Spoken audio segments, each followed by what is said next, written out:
Hi, everybody. This is Hal. I'm here with Tina Hilck and Melanie Brummer, and we're having a conversation about a simple word, yet a complicated word all at the same time. The word today is community. Not the not the noun community, as in a place necessarily, but the verb community. The concept of what a community is back in the day and today. And before we started this recording, we were talking about how the landscape has changed over the past, let's just say, 5 to 7 years because of COVID, because of AI, because of uh, after post-COVID getting back to face communities, how AI is playing into all of this. What are we seeing in value back then, and is it still valuable today? Tina, explain to me what this word community meant, 5 years ago. Where were we with this concept of community, before COVID? Were we hybrid? Were we not online? Talk to me for a second about that. Let's set us up here. Think like 5 to 7 years ago, a community, you said verb, so I thought about verbs. I think it meant connecting. I think it meant finding people who have different, like the same kind of interests, maybe connect with them, feeling that you belong somewhere. Um, you know, that is what I think was 5 to 7 years ago. Melanie, does that make sense to you 5 to 7 years ago? What's your take on that concept of community? Quote, back in the day, unquote, pre-COVID, before we all ran home and couldn't leave the house, and we had this emergency longing for connection. So I think that Tina is spot on, that we were looking for connection. I think that for me back then, 7 years ago, I didn't really understand what I was doing as community management. I only started to understand community management as a skill and as an industry, so to speak, about 5 years ago. So my understanding of community back then was more of I'm looking for people with common interests. So I built a bunch of groups around topics that I was interested in. And Mhm. and so it was just finding people with common interests, really. I had no idea that there would be a very strong management aspect that would have to come with that as the group grew. That's spot on also. Okay, let's dive into COVID because that's like the middle ground from where we were that gets us to where we are today because I think there was, besides the physical change that society had to go through with COVID, where we isolated and we couldn't, go to the park anymore and couldn't go to the local club anymore. We suddenly all found ourselves in these little, video rectangles, trying to figure out how to continue to find our people. Tina, do you remember that? Do you remember this? Oh Lord, what do we do now? We can't go out anymore. And I want you to also talk for a moment about the kids because the kids are a reflection of what we went through at the same time. They may have even been more affected with COVID and the isolation. What was that all about? How'd that work? Well, I'm gonna say first, um, I think my experience is very different from maybe what you experienced or what Central Europe or even Melanie experienced. I don't know. I have no idea how it looked like, but I live in Finland. So basically the only thing for me, I live in Finland and I live in a house where we have relatively much space. So we don't live in an apartment, we have a house. So so roughly the only thing for me that changed was that we were in no rush in the morning because everybody stayed at home. My husband was working from home. I'm still working from home, and the kids had school or preschool from home. So that was the only thing that changed. We still have the neighbor kids out. We still have the forest. 10 meters. You can see the forest behind me. So nothing changed. The kids still play together. In Finland, you can always go to the park. The only thing that was missing was all of the big events, and you couldn't really have in-person meetings for more than 10 people. But other than that, nothing really changed. So for us, the experience wasn't really that deep. But for those who live in small apartments or don't have, trying to count fastly how many neighbors we have here, over 30 neighbors where they live, or even one neighbor where they live, or someone they like somewhere close, the experience was very different. And then you would try to find that need of connecting with someone through the internet. We would come up with ideas we would usually never do, like, I don't know, AR experiences to go out in the nature, or I don't know, scavenger hunts, or you know, all of that was trending back then. The challenges we did, like social media content that made us feel we belong by commenting on a post or whatever.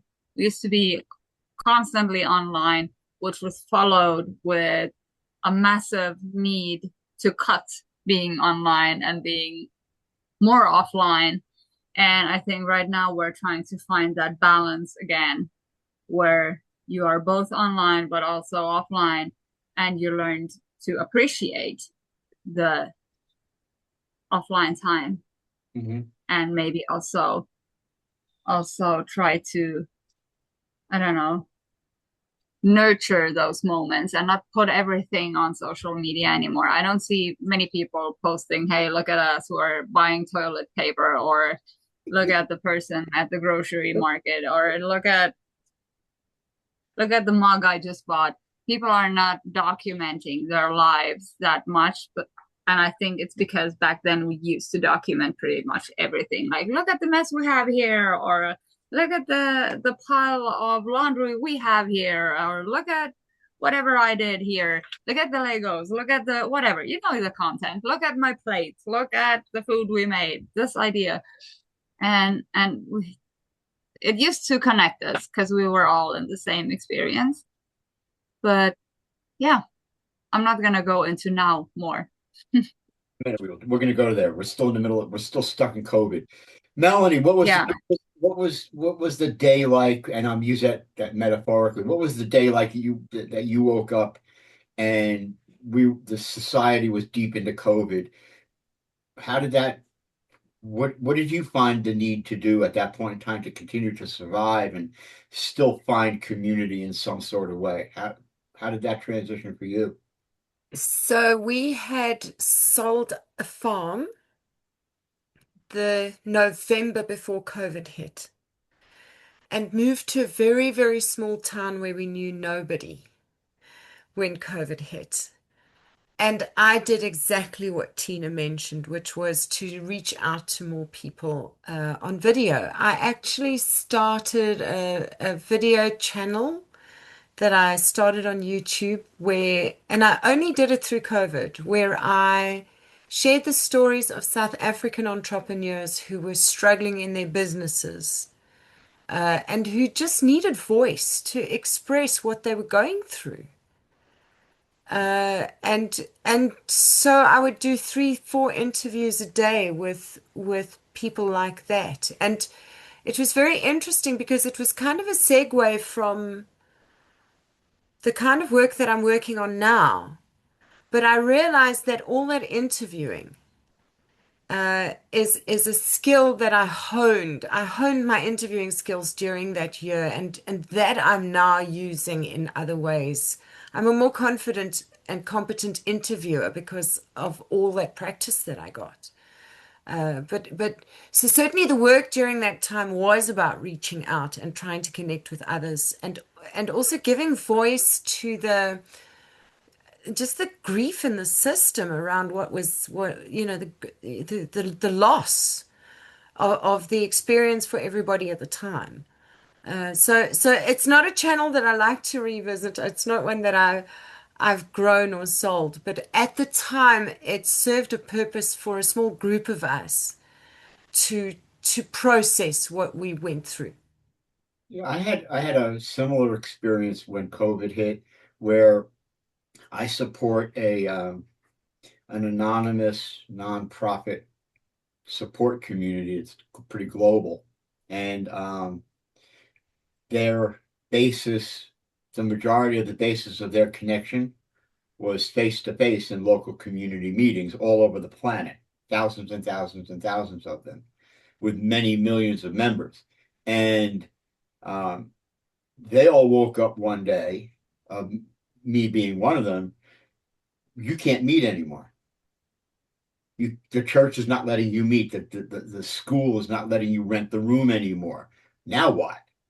And those that were willing found online communities out of necessity. It Mm. was less of an emotional need to stay connected with our people and more of a need to, we have to do something. This is a survival thing. We need to continue to have some type of connectivity with our people. And it was almost like, for lack of a better term, forced on us that we had to do something. There was no other choice. Okay, so now we're in the middle of COVID. We found our community, we found our people, we found our common connection. And Tina touched on it a bit, so I'll go right to Melanie with this next idea or thought of now we're in like a hybrid kind of connectivity with our people where we still meet online, we still have connectivity with our people online, but at the same time, we've gathered the courage to meet our people face to face again. Mm. And that's almost sounds scary because I think, a certain segment of us, me included, got really comfortable sitting at home in my fuzzy slippers and my sweatpants and only having to put on a shirt to look presentable, where all of a sudden now I had to have oh, I need to go, you mean face to face? You mean actually Comb my hair. right, see you and shake your hand or hug you or, you know, there was a Actually, certain I know I awkwardness. might be the only one here, but I have to admit that my biggest issue when we went back to face meetings was, oh my God, I can't mute that person. Like that was sincerely because when you're at home and you're in a remote meeting, you can just, like, hey, sorry, I have to do something. I'm gonna switch off my camera and close my mic and do something else and distract yourself for I don't know, for as long as that person is talking. And when we went back to those meetings, you have to face the fact that you're stuck in this meeting, can't do anything else, Right. and and you have to at least look like you're interested. You can't close your camera. People are gonna notice if you start fidgeting or if you're constantly looking at something else or, whatever. They're gonna notice, which was basically, for example, for me, it was the time where I started my boring meeting page because it's the only way to cope, which means I look like I'm making notes and people find it adorable because you can have AI transcripts now and easily it's just, distracting itself. Well, that whole page just from our meeting today, we're in big trouble, No, Melanie. it's not, but I'm not going to say which meeting it is because I don't want to hurt that person. Tina, it's funny you say that because when I was working for that really large social media company, we would have internal meetings on a Zoom type platform, and there would sometimes be two or three of us, and sometimes be 20 or 30 of us. And Yeah, I was new to video at that point to a degree, where video meetings. yeah, And I always noticed a couple of people, one my dearest friend manager, part woman, you know who I'm talking about. She was always like this, looking at the camera. And Yeah, I was over here doing something over there, right? yeah, And I said to her one day, I said, how are you watching this whole meeting, of which a good amount of it had nothing to do with us? It was another part of the team talking about their, yeah. it was their turn to present or whatever. And we were slightly interested, but not riveted to it, right? And she said,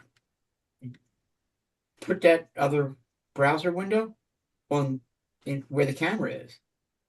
And you Yeah, that's what I do too. could be typing away at an email or looking at a recipe to make for dinner or whatever. And to them, it looks It like looks like you're you're paying focusing. attention. Yeah. Right. Yeah, but And you can't do that once you go then back to face to face. when you're sitting with somebody. Yeah. Yeah, exactly. I think like the most interesting part is like because before the pandemic, I think social media and being online was a choice.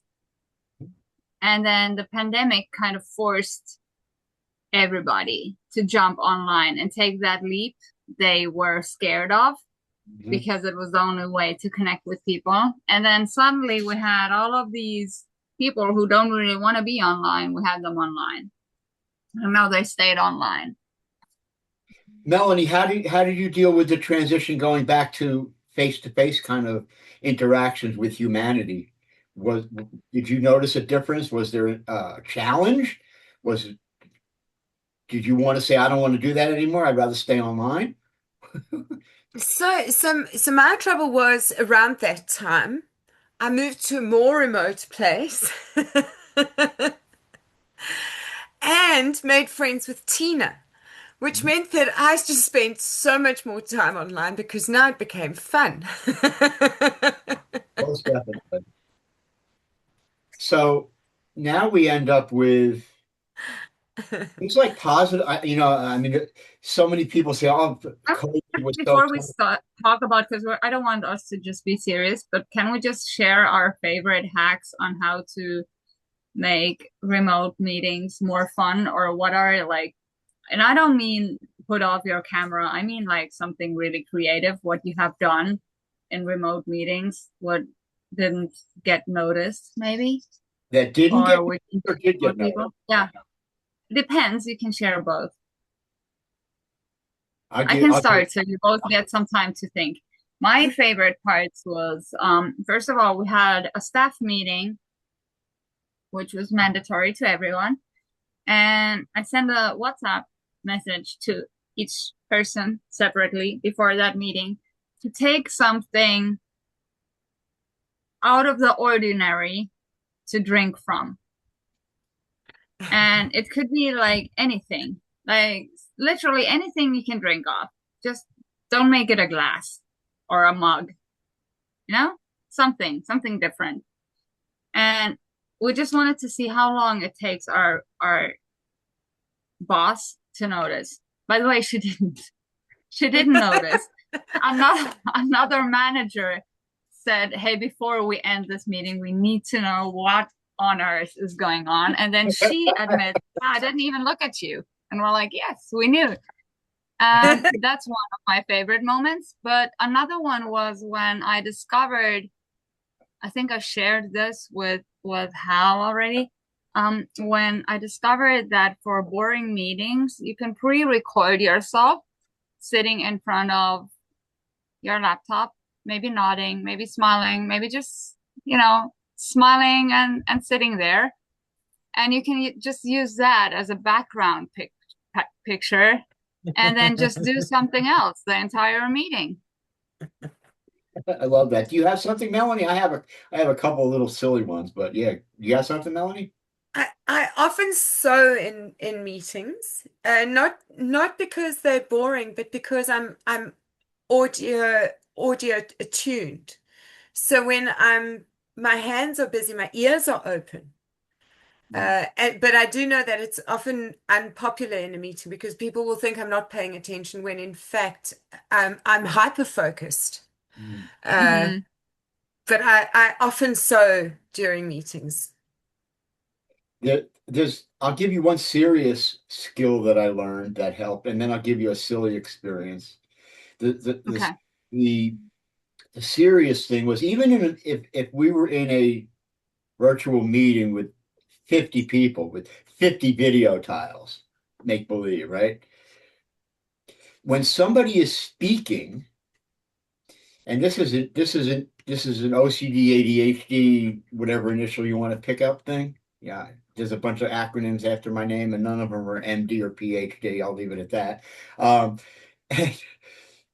when somebody is speaking, I was challenged a long time ago to make eye contact with that person Yeah. as if they're only speaking to me. Hmm. And there's a really important lesson that I got from that, and I use it to this day when I can, is I'm I'm listening to absorb what they're saying, not preparing a response to what they're saying. And because I get very, very distracted. Melanie's talking and I'm looking at what's that pink thing above Tina's head in her video camera, or her daughter walked past and I haven't seen her since she's like 7 and she's all grown up now. And, this like things are distracting me, but I avoid Yeah. that as best as I can by making eye contact, even though we're literally not making eye contact. I mean, Yeah. I'm making believe we have eye contact. And actually, the best way, what is super annoying, but the only way to look like you're actually making eye contact with someone is to not look at the speaker at all, but to actually look at your camera. Which is Yes. impossible for me. I've tried. I have like 10 different cameras. Yeah, The I know. only one that works for me is my eye contact camera, which is right here. Yeah, So, yeah. and I have to move like You need to it put is over your here. camera like on the same level as the pictures are if you Right. want to look like you're looking them in the eyes. Exactly. Now let me give you the silly thing. Yes. Uh, I'm in a one-to-one meeting internally in a big company with my manager, and she said something to the effect of, because back then I like right now I have 3 dream catchers on the wall. I used to have like 30 dream catchers on the wall, and she said I to me know. something to the effect of, "Oh, that's a really nice one over, back there. What is it?" So I made the decision to get up and go back there to get the dream catcher and bring it up so she could see it in the camera. Hmm. And I forgot that I was wearing my Stewie Family Guy pajama pants. I was business appropriate from the waist up, and I had pajama shorts on pajama. It's like they're like sweatpants, right? Underneath. And when I came back, I didn't realize it until I came back to the camera and sat back down, and she was laughing hysterically. And I said, What's funny?" And she said, "What are you wearing?" I explained to her that they were it was, we're in the middle of COVID, and, I had to look appropriate from the waist up, and I could wear sweatpants on the bottom. And it was a, it was a joke all along that I take to this day, and I still keep them. They're sitting on the floor behind me because I just have them there Hmm. as like my security blanket. And the silly thing Yeah. that we did was I was in a regular meeting with like the same 8 or 10 people every week. And there was this one person that used to come to the meeting that was very, very serious. They seemed to like never be able to joke around and laugh and be silly. So I set it up before the meeting. I sent a message to everybody except this person to turn your video cameras upside down. You can do it in Zoom, or you can turn your camera upside down. So when this person came into the room, they all knew it was a setup. When this person came into the room, everybody was upside down except them. And she was like, "What's going on here?" And I said, "I don't know. Your video's upside down." She goes, "No, everybody else's is upside down." I said, no, ours looks, and I asked everybody, so and so, is your camera okay? Yeah, mine looks good. She's upside down. And we did this just to joke around with her and mess with her. And she figured it out. So one of the other people started laughing and realized that we were totally joking, lovingly messing with her. The other thing that we did was we had a meeting we met several days a week.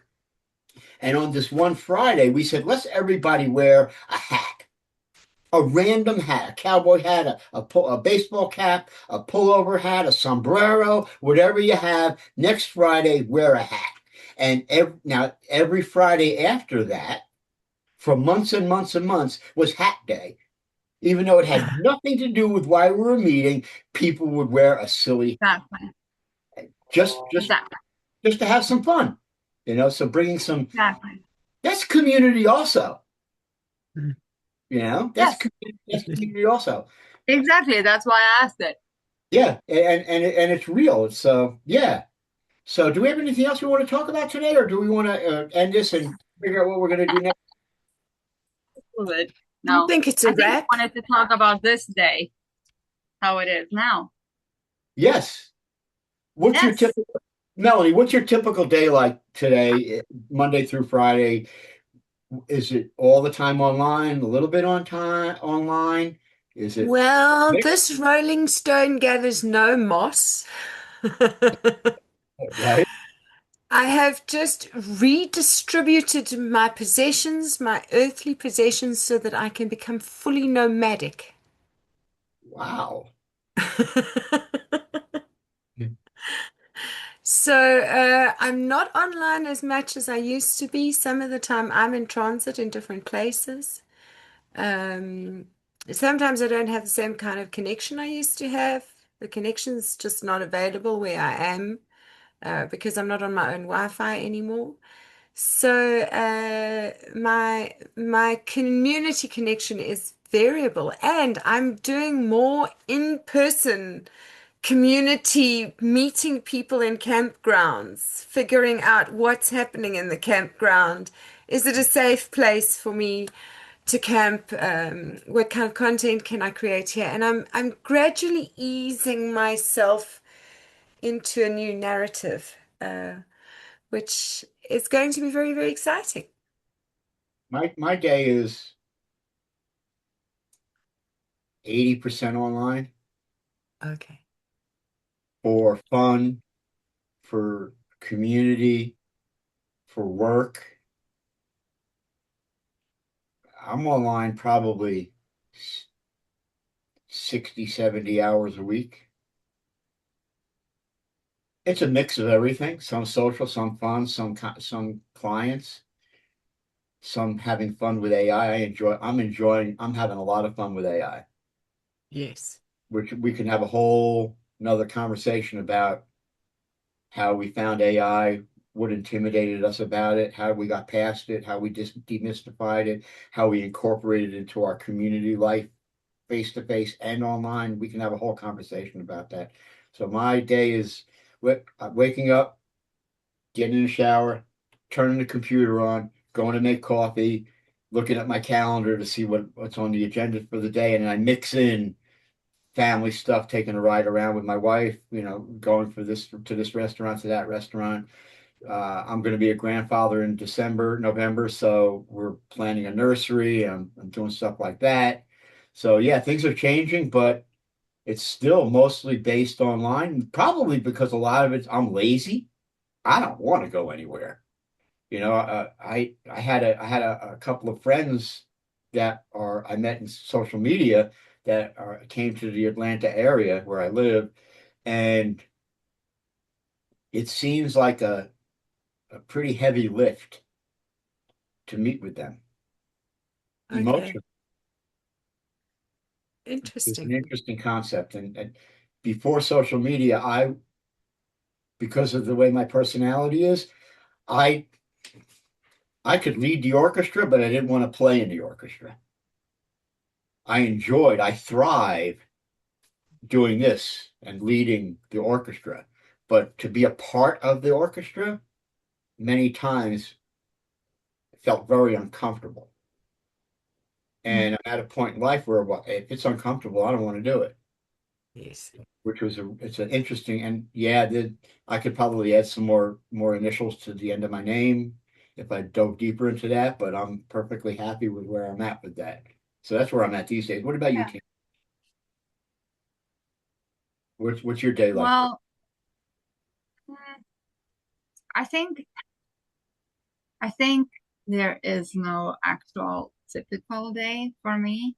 I think because my weeks are kind of like made out of a lot of puzzle pieces. There's a lot of face-to-face meetings. There's a lot of working with or without AI, but on your laptop, but not online, but you know, writing reports, creating content, editing content, um, helping people to find the right services or um, trying to find new projects or new ways to support the community, meeting people in person, having in-person meetings or courses or events.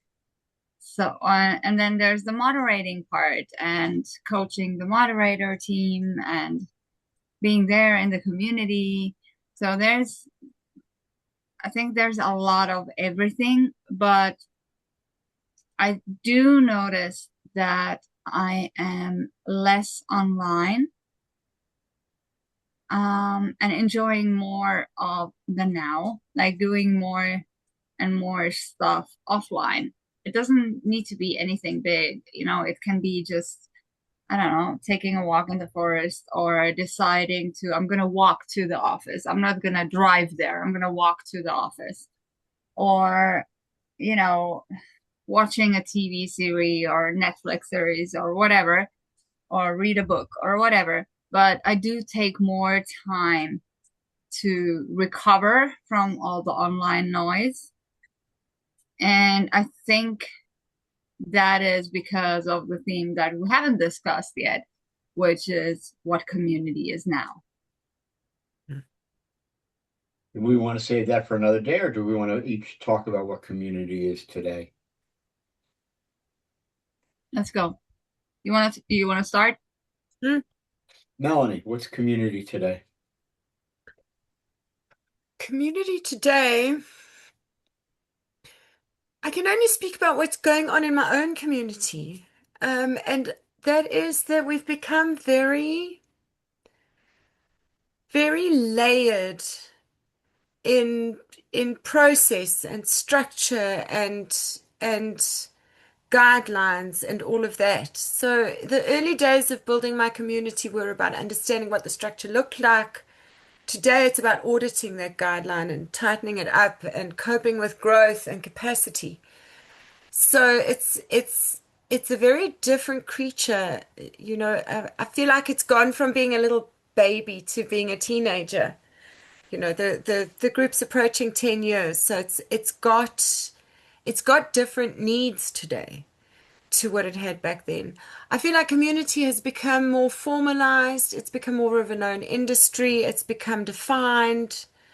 Uh, there are words around it that we didn't have a decade ago. Tina, what's community today? And a verb, showing up.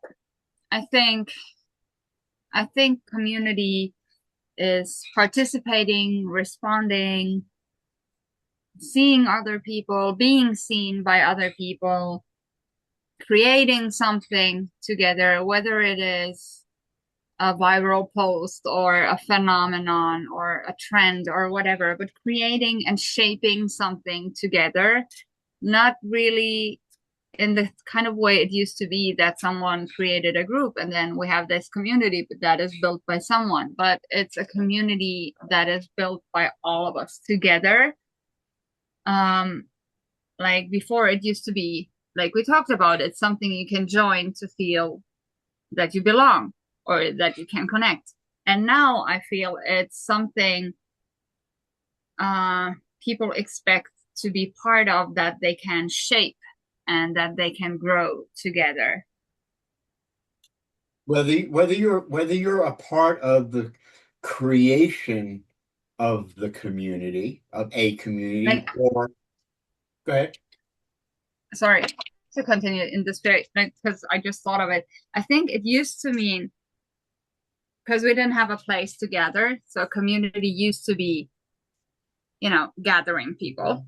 I Mhm. think we even had, didn't we have a community poem or something, which was something about gathering? Do you remember that? We had these community events.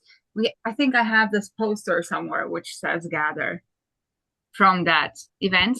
Anyway, and now I think it's community is giving people the reason to choose one another and not your alone time.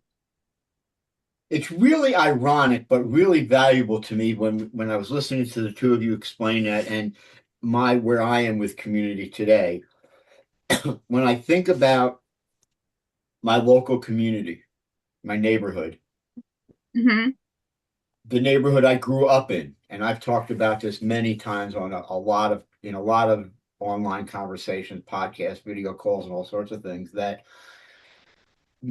many of us were taught about the value of getting to know who your neighbor is, who the person across the street is, who the children are in the neighborhood when you were a child.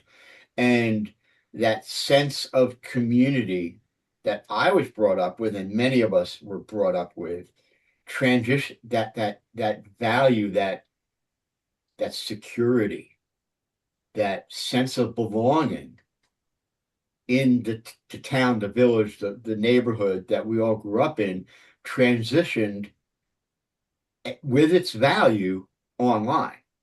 And we as a people decided that, well, we're going to go find our people. Why are we going to go find our Mm-hmm. people? We're going to find our people because we feel like we belong there. For whatever the common thread is, whether it's a clothing collective, an NGO, a hobby community, a self-help group, a gardening community, whatever that connectivity is, makes me feel a whole bunch of ways. It makes me feel safe. It makes me feel valued. It makes me feel a part of something bigger than myself.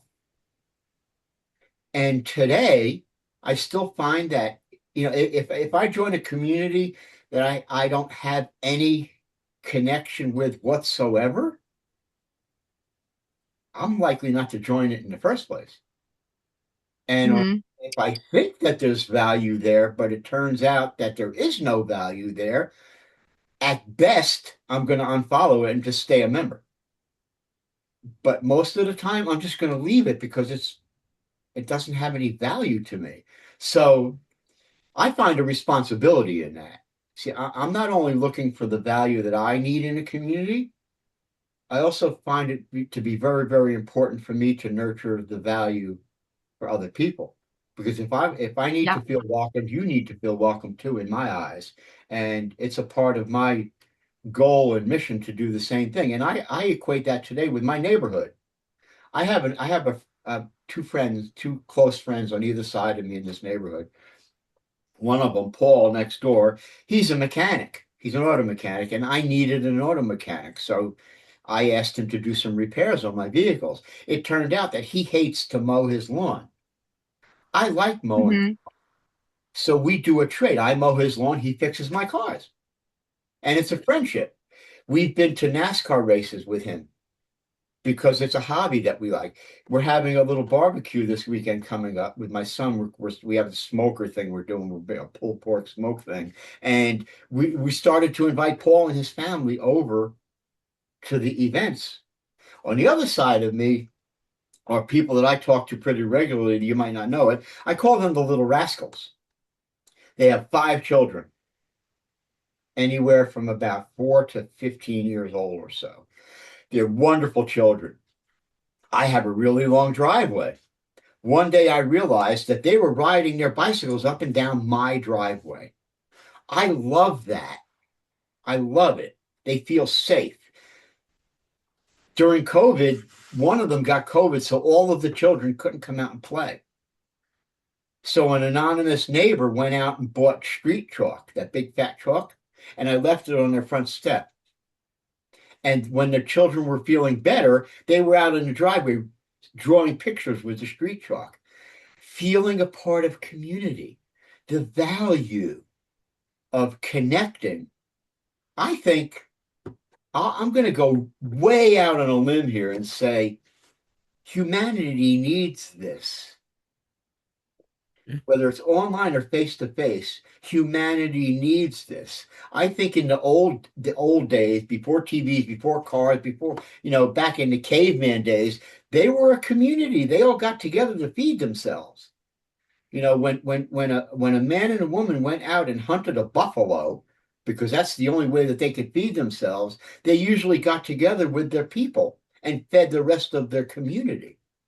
It's the same thing. Interesting, huh? Okay, so this Okay, is before you open another subject, and I know you're recording this, so I know you're gonna have the opportunity to go back to this. I'm gonna oh, send a link in the chat, and I know you have multiple screens. So click on the link, but instantly share your screen with sound so you okay, don't see it before us, okay? Because it's okay, important you click this. okay. And Okay. you want me to screen share it? Yes. Okay, give me 1 second. Hang on. Happy birthday. Stop. Okay, hang on. Okay, you want me to share my screen? With sound, yes. Okay, yeah, I can do that. I don't, I had it paused. I stopped it. I need to maximize it. Yes. There we go. Okay, hang on. Then I'm gonna go share screen, share sound. Okay, you can see it. Yes. Happy birthday to you. You live in a zoo. You look like a monkey. And you smell like one, two. Okay. Oh, well, now. Happy birthday. Thank you. All right, you were able to hear it? Huh? You were able to hear it? Yes. Just You too? perfect. Yeah, oh, yeah. All right. Okay, so I absolutely love this. Thank you very much. I'm gonna save this and I'll turn it into an audio podcast. I'll put it up on the podcast channel. And we'll talk about what we want to talk about next. And Yes. those of you that are listening, and we can put this anywhere and everywhere, it's up to you all. And it will start on Hal's Donut House. Thank you, Tina. Just to let Yes. everybody know, when I was challenged in the Career Growth Fellowship 1,000 years ago by Logan and Kara to do something new, I couldn't figure out what to do new. I got somebody, I think it was Kate. I don't remember who. Somebody gave me the idea, well, do a podcast. And I was like, Yeah, I think it was Kate.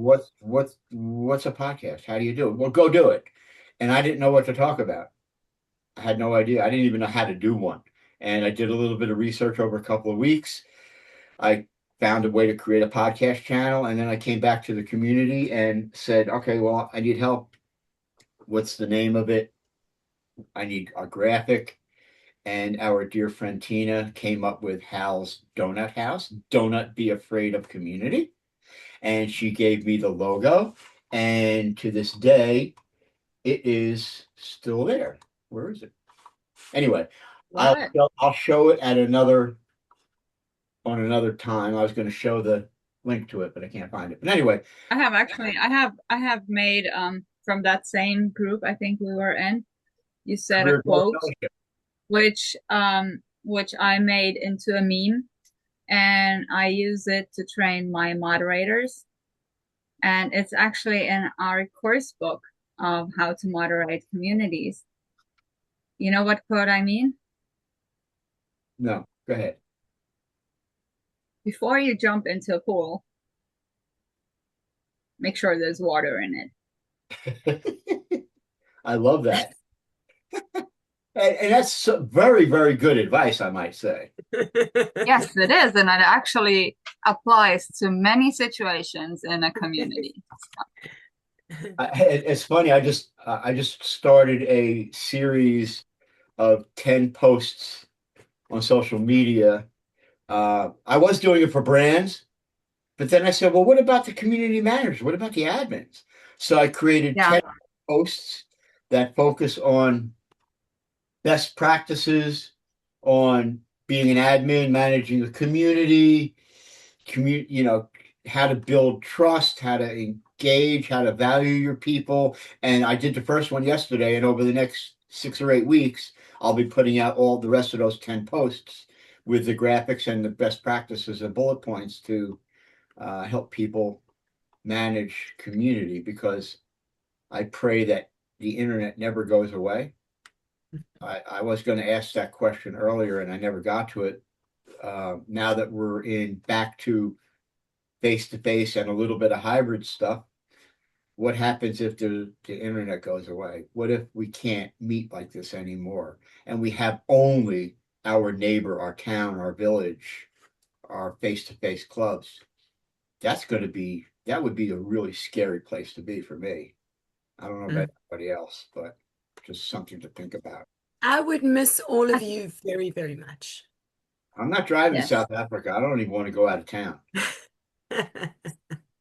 Finland either, as much as gorgeous Uh, as it looks. How else would I experience snowboarding in the dark if I didn't have a friend like Tina in Finland? Mhm. Or yeah. jumping, showing a steam room in the middle of 3 feet of snow. No, I'm not going there. Love it. Love it. Love It's plenty of scary stuff out there. But yeah, I think if I don't think internet is gonna go away, but I think it's gonna shift. It's controlled people so much in so many ways that slowly there's a certain amount of people who are going more and more offline. it. And I think that's a healthy direction, to be honest. Mm, online, like social media, AI, all of those, they are really great tools and they work really great if you use them as tools and if you have the knowledge of using them in a right way. But I know that there's a lot of people who are really suffering because they don't know how to use it or because they're too addicted uh, of doom scrolling or, all of that. I know there's a lot of downsides to it as well. So I am actually hoping for the future where we don't have to choose either or, but it becomes the same kind of norm that other things have become, like electricity. It's a norm. Like most of the people, not everybody, but most of the people have electricity in some way. So maybe social media, online communities. Hal remembers the time where we used to even teach people it's not either or. The best kind of communities work in both spaces. Mhm. And I think that is still up to this date a myth to many people that they don't know how to combine those, but they choose either or. Mhm. Melanie, overall, aren't we as a society going to find a balance with all of that? Where, I think, and again, I hearken back to the years of COVID. I think COVID propelled society, or a great amount of society, so deep into social media online that we as a society are actually crawling our way out of it to find that norm, that healthy balance between social media, online activity, and face to face. And I think we're still finding that healthy balance. No? So I think you are talking there to human addiction, which is a large topic for another day. And that like as Tina says, it's a tool. It can be a food, it can be a medicine, it can be considered anything like that. You use it intentionally. Hmm. It is the unintentional and indiscriminate use of these things uh, without consideration for consequences Hmm. that leads to any of this. So for me, it's about humans understanding that it's something that they consume like anything, and how much of it are we going to consume, and how do we curate our consumption so we don't become fat on overconsumption of things that we don't need. Are we Yeah, fighting? and maybe also that you need to uh self-manage yourself in a way that you understand that all of the content you see online doesn't, you have to de-influence. You have to know how to de-influence your way out of what you see online to what applies to a normal life. Yes. Like if when you take a picture, when you have a moment of, hey, I really love my outfit, if 20 people came up to you on the street and said, hey, you know what, Hal, you're glowing today and I love your outfit, that would be a really great day and you would probably smile throughout the day. And then if you get 20 likes on Instagram, you consider it a fail. Mm. So that's a huge point on what to think about as well. And then people also tend to forget, or some people lack the skill to understand that people share highlights or ads online. It's not a normal thing to eat out lunch every day. It's not a normal thing to have a pair of shoes with each outfit, or it's not a normal thing to do a shopping haul every week. Yes. They are not normal. They are influencers who get paid, who get PR packages, who get paid for that content, and that's why they are doing it. Mm. And if you don't understand this, it can affect your mental health in a really bad way. So I think that is something people need to learn in order for us to find that balance.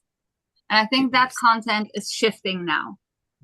We were Mm. consuming, Tina and Melanie, we were consuming social media content at scale because it's what we had.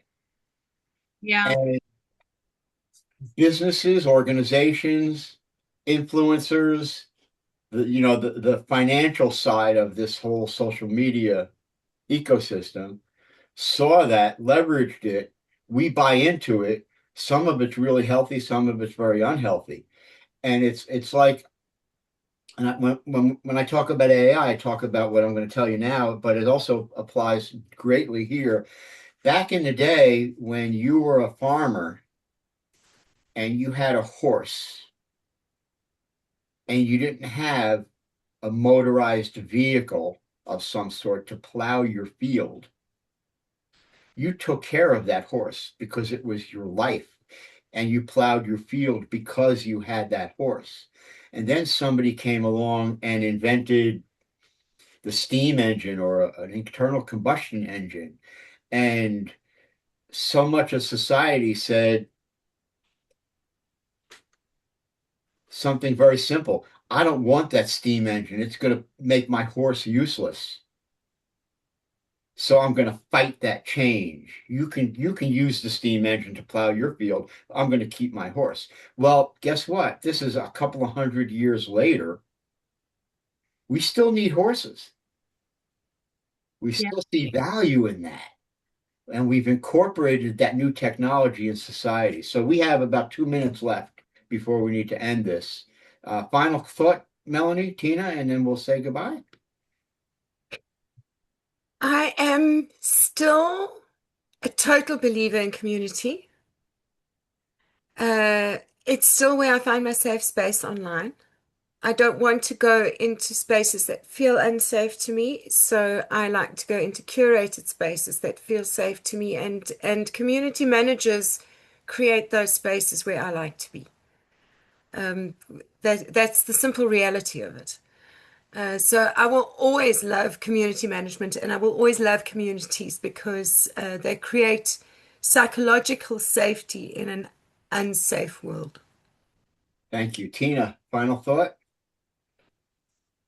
Yeah, I think communities will always exist, but we talk about them differently and we experience them differently. And I kind of love, even though it's scary when we enter a new chapter because we all are so familiar with the one we were in, and now the new chapter is a new one and we still don't know what it means. But I think how it looks like that they love that somebody creates the conditions for them where they can connect and find one another, contribute, influence, and feel needed, but they want to participate in different ways and they are aware of, the tools that were secrets before. Like people are aware of Canva. They know that you can do stuff with AI, but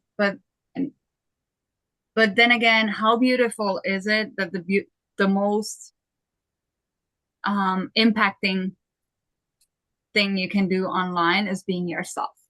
And I think that's a beautiful direction where we're going.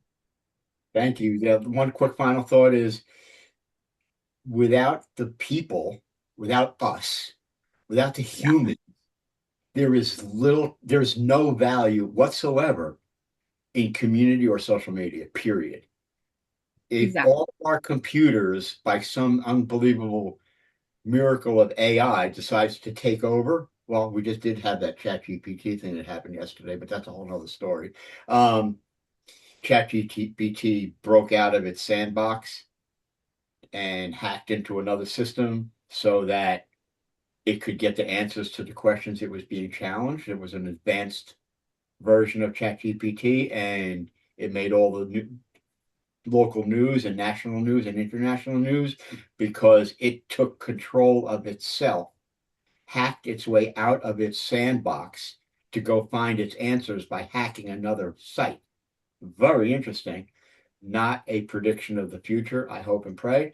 But without the people, without us, there's no value here whatsoever. So always value your people. Always tell them that you care and mean it. When you ask how they are, stick around for an answer because you really want to know how they're doing. Don't just say how you doing because it sounds like the right thing to do. Actually do it and ask for an answer. Thank you two very much for a really, really enjoyable conversation. And we'll talk again real soon and we'll stay in contact for sure. Thank you.